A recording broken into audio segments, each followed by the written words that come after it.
Then Richard update, yung malapit na AR-15 moving forward ni Alden. And sold out na nga ang Diamond at Platinum. Sa December 13 na yan. Yan o. Abangan si Alden. Siyempre sa ito. Ang dami pa nga natulungan at napasaya si Alden sa Care Aban. Mga pinuntahan niya.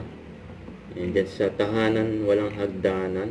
Sa East Avenue Medical Center at sa Philippine and Animal Welfare Society. Yun, no? Ito for video ni Alden. Actually, malaking tulong sa negosyo namin kasi ang business namin, online seller kami. Sa pamamagitan ng mga online transfer, nakapagtatransa kami. Galing! Ito yung ating business. With BDO, we make sure that we give the best possible opportunities and ways for easier banking with our clients.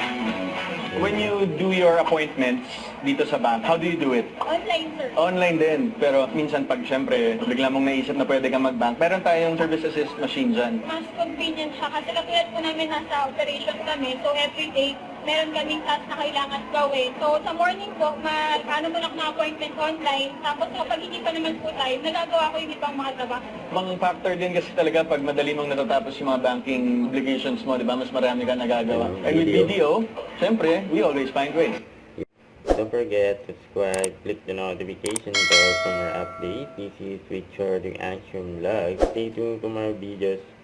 See ya.